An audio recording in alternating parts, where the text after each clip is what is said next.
Hi, I'm Ray Pinney. Welcome to another edition of Education Matters. Today we'll be talking about wellness. But before we start, just want to remind you if you like these programs, subscribe to NJSBA's YouTube channel, and then you get alerts as to when we have these. We'll have about two every month at least.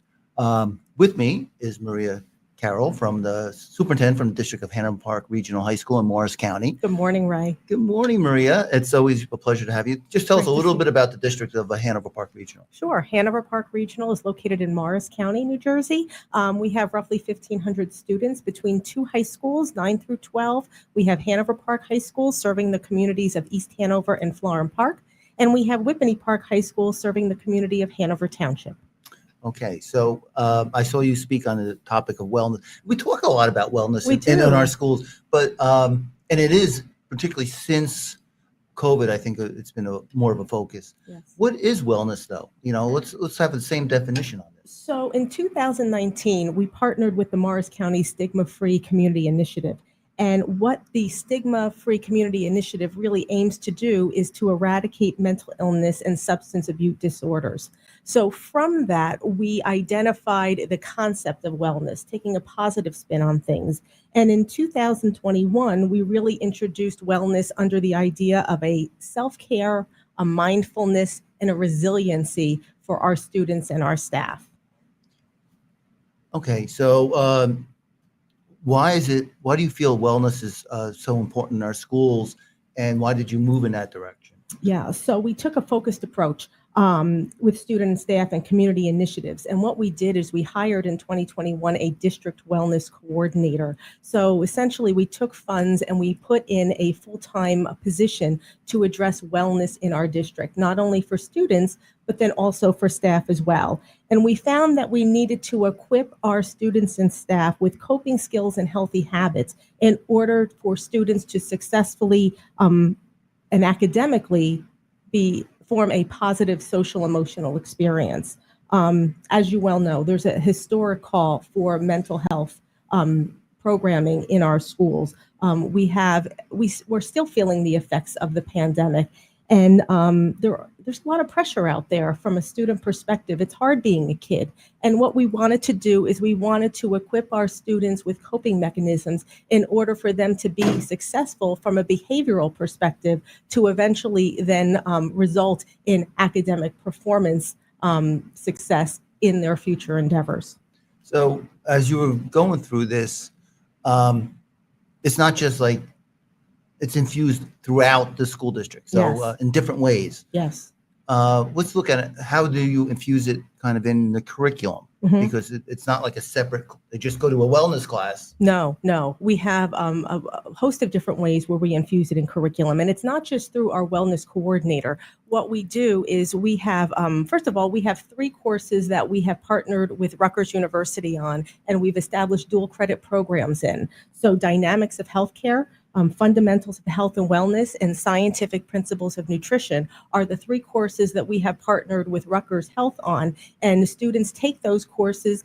They're taught by multiple different types of teachers within our district. And then upon successful completion of their courses, they're eligible for college credit at the culmination of their year-long course. So those are 3 courses. We also have a course, Mindfulness, Resilience, and Wellness. That's taught by one of our PE health teachers. And we really bought into the concept of wellness through a host of different varieties. And that Mindfulness, Resilience, and Wellness class is a semester course where students come in and really focus on the concepts of wellness in their lives and how can they impact wellness in the lives of others as well. Yeah. I just want to follow up. These were teachers staff members that you already had. Correct. And so they had to do any special training with Rutgers or For the somewhere Rutgers else? program, they did have a specific professional development that's ongoing for those classes. And then for the Mindfulness, Resilience, and Wellness class, that was really born out of a passion of one of our teachers and has really taken off with our district elective program. These are electives. Yes, they are all electives. And so are they focused on any certain grade? Primarily, we focus them on grades 10 through 12. The whole high school? Well, Yeah. not the freshmen. Okay. Correct. All right. So that's when the pressure starts to hit too, for college and all Very that other much stuff. so. Very much. what about, okay, that's the classes that you Those are have. classes. Also, we have an independent reading initiative that spawned through our English program. And with the independent reading initiative, you'll see the concept of choice. And you'll see that throughout a lot of our programming that we have in the Hanover Park Regional High School District.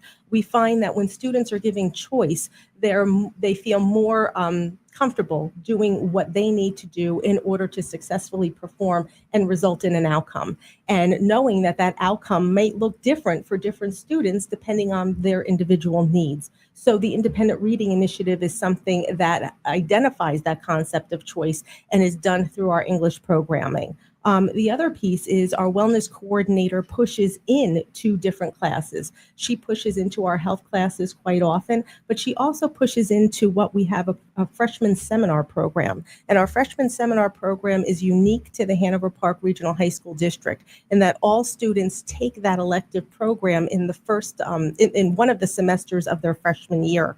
And essentially what the freshman seminar program does is it talks about how the individual is spawned, how they then fit into the class, how the class fits into the school, and how the school fits into the community.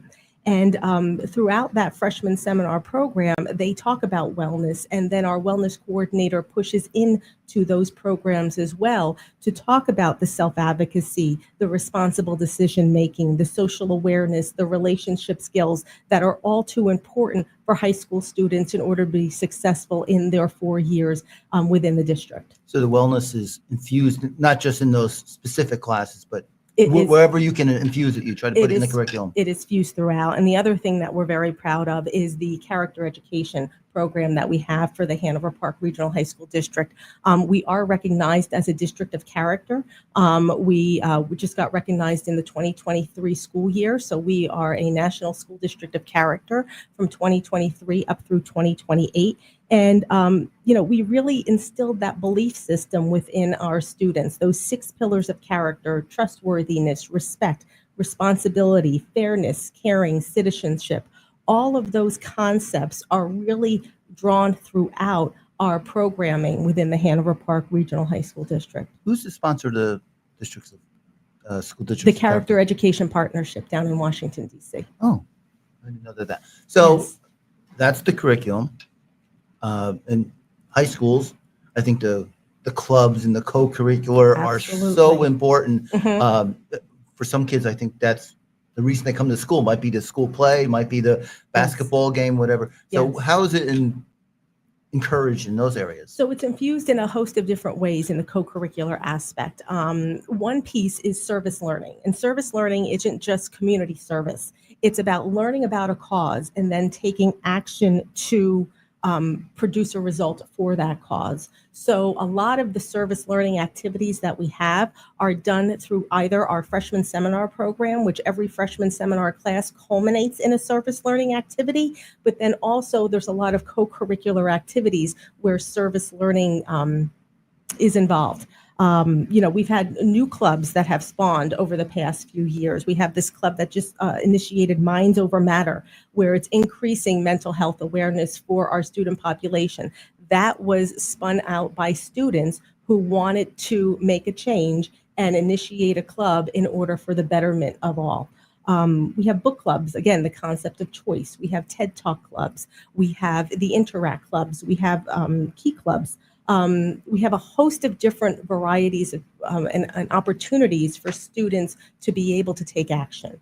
The other thing that we do is we host student focus groups. And in those student focus groups, I meet with different students over the course of a semester, and I meet with grades 9 through 12 in each building, semester 1. And then I also You meet as a superintendent? I do meet with about 10 students at a time, a semester 1 and semester 2. And I've been doing this since I've been superintendent. And I speak with the students about what their challenges are and how we can help support them make their high school experience better.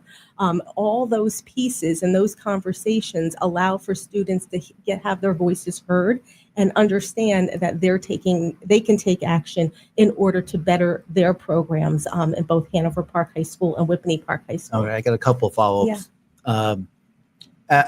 First, I'll go back to the service learning. What is a service learning? Just give an example for people listening? So one of our service learning activities we have done most recently it's called Arcading for Autism. So our computer graphics classes actually learned about autism and how autism impacts students, especially at the high school level. And then what they decided to do is the computer graphics classes decided to do a service learning project, Arcading for Autism. So they developed video games, and then students during the course of the day, when they were not in class, primarily during lunches, were able to come down to the library and play the video games on the library computers for $1. And then all the money that was collected for that Arcading to Autism event then went to autism awareness. Another follow-up would be, I was just intrigued by you meeting with small groups of students, Yes. around 10. Yes, That's time-consuming. it is. It is. And how do you get a lot out of it as a superintendent? I do. Because a lot of times superintendents, you're not No. with students. I do. I have the principals select the students, and what I do is I explain to the students my purpose for meeting, and I meet with different students in the fall semester and the spring semester. And what I do is I look at trends, and I not only look at trends from a vertical perspective, from a 9 through 12 perspective, but I look at trends from a horizontal perspective as well. So students' experiences in grade 9 at Hanover Park High School may be very similar or very different to students' experiences at Pinney Park High School in the same grade level. So you're talking kids of all different ages. I am talking with students. Yes. Do you talk to them like, is the group of 10, I'm sorry, I'm getting No. old. Is it 9 through No, 12, I or meet with just freshmen? I or meet with just grade 9 students, and then my second meeting would be grade 10 students, and then third meeting is grade 11, and then my fourth meeting is grade 12. And I follow that process both at Hanover Park High School, at Pinney Park High School. So I have 8 meetings semester that is just focused on student growth development. Okay, that's interesting. The other thing seems to me, Mhm. when you were talking about the clubs and all that, the students have a lot of input, a lot of, They do. so if they have buy-in, is that something that if the students are interested, you try to follow up on that? 100%. And what we try to do is we try to support the students in every aspect of what they want to do. And again, the concept of student choice comes out in those processes, because then you see what the students' interests are, as long as they have or they find a advisor. And our faculty is great about being volunteer advisors to these students. As long as they find advisors to any one of the clubs, then that club can be born and moved forward in a positive direction for the betterment of them. Okay. Let's also look at, we have families that have difficulties, students who have difficulties. Are there any support and services for them, Yes. not through the regular curriculum or Yes. after So we school? have students from a student support services. Obviously, we have our wellness coordinator, and she meets with students both individually, but then she also meets with students as groups throughout the year. And just some of the things that she has developed over the course of her tenure in the district are student groups with topics such as creating a self-care plan, understanding and balancing resilience, introduction to mindfulness, the ins and outs of resilience, introduction to anxiety, managing and maintaining your mental health, and then mindful moments, breathing, and introduction to yoga. She is a certified yoga instructor as well.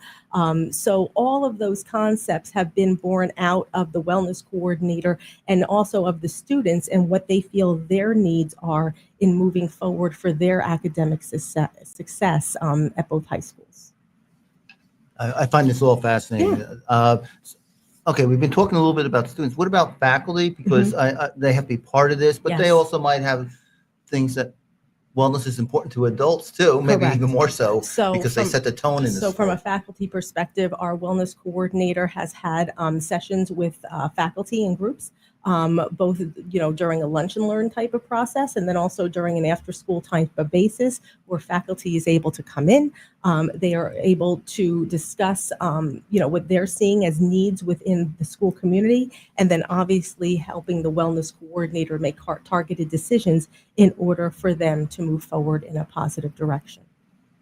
You don't have to there's nothing in part of this that has to be part of the union contract or the teacher's contract. This No, is this just is all volunteer. voluntary. This is all volunteer. And do you get a good Yeah. response on this? We do. And we've had wellness coordinators also. She has gone into the faculty meetings and provided mindful moments and different aspects. And again, it's a volunteer basis because obviously you'll have some staff who will feel very comfortable with the concept, but then we'll have some staff who may not feel as willing to participate. And that's okay.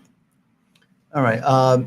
And how does the staff react to the wellness program? Because you changed the curriculum, not dramatically, but you did change the way the school works and yes. also the co-curricular. Yeah. How was the reaction? I know before you said it was been pretty positive. We have had a very positive response from the school community. And when I say school community, not just students and faculty, but from parents as well.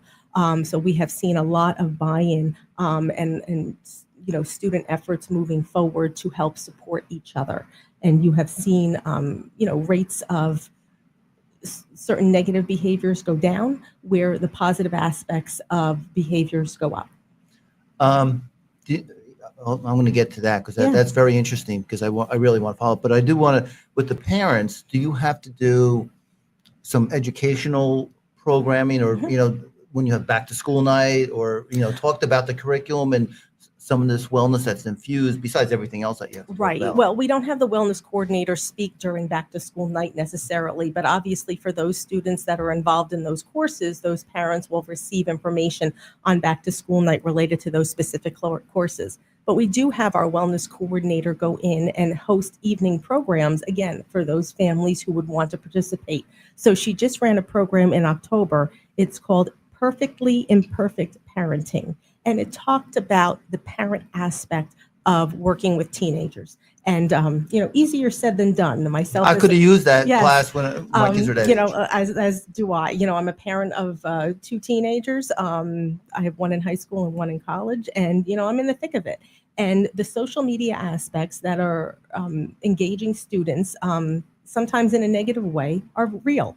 And it's talking about the perfectly imperfect parenting was talking about taking that deep breath, understanding your child, and putting parameters in place in order to positively affect your child moving forward. So she hosts sessions like that through the course of the year from a parent perspective. And again, it's volunteer where parents come in 6, 7 o'clock in the evening and then meet with our parent communities to provide those additional supports as needed.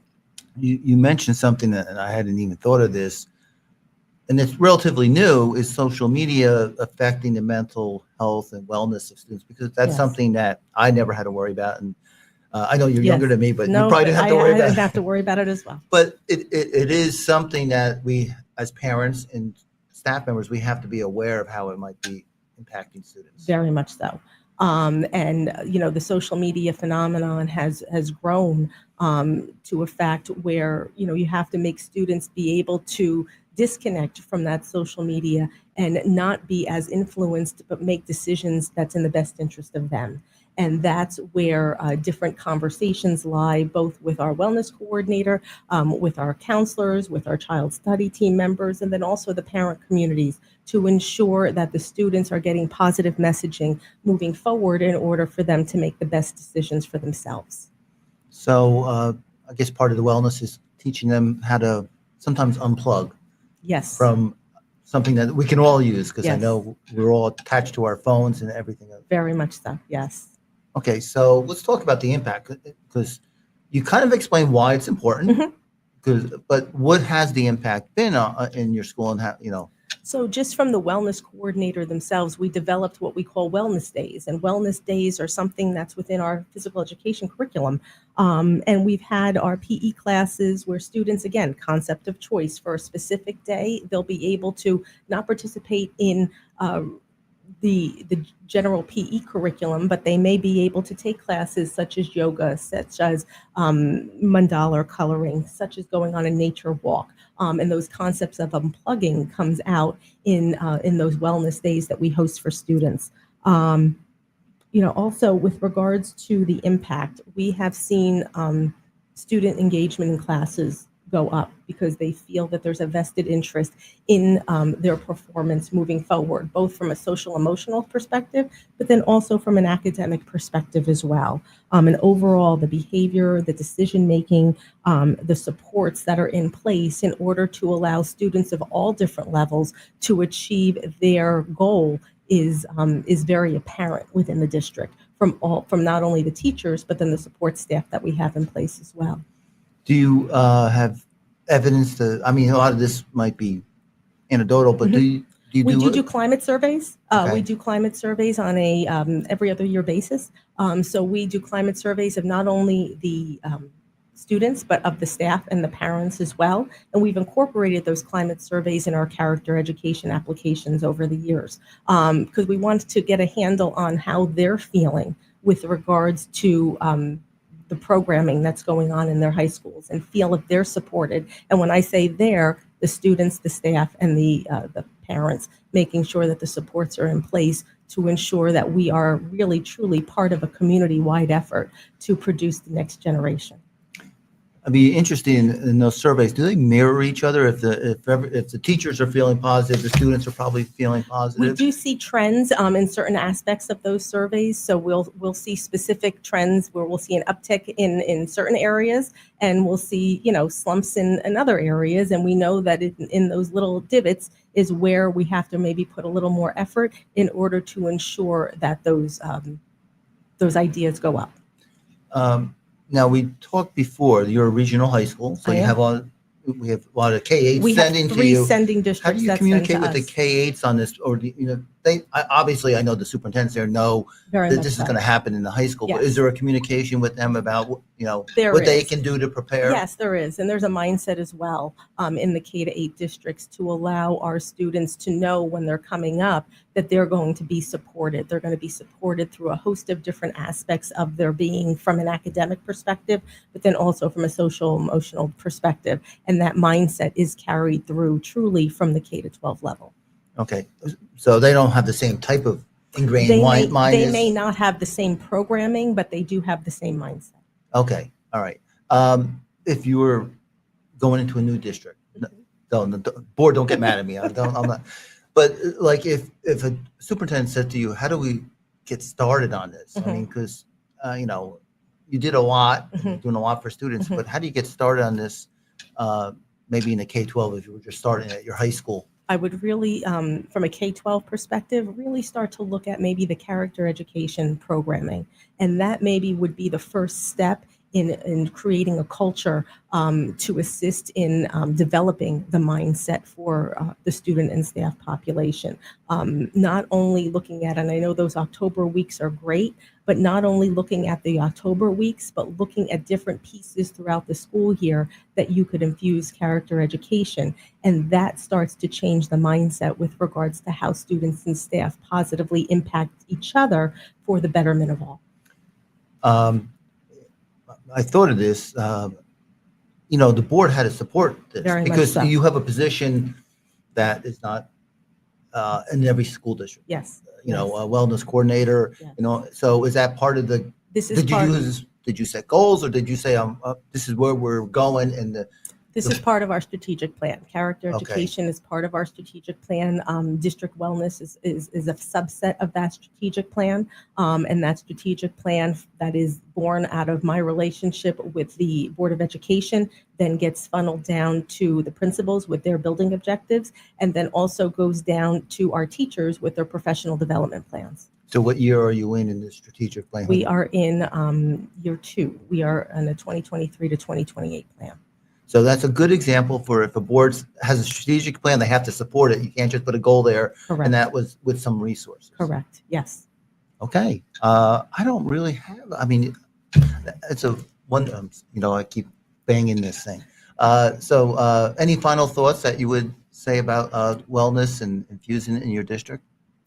No, I can just tell you that this would not be possible without the support of the Board of Education, the support of my administrative team, which works diligently to positively impact students every day. And I have a great staff and a great group of kids who are really, working towards the betterment of all. And I look forward to seeing how this progresses over the next few years. That is a good example because the board, you can lay out the example, but your administrative team has to buy 100%, into, yes. and then the staff has to buy in, and then Yes. the students will follow on that. Yes, yes. Okay, Maria, I'd like to thank you. I I think it's a thank great you. program. And if anyone wants to learn more about the wellness, you can email me and we'll send you some links. Thank you very much, Ray. Thanks, Maria.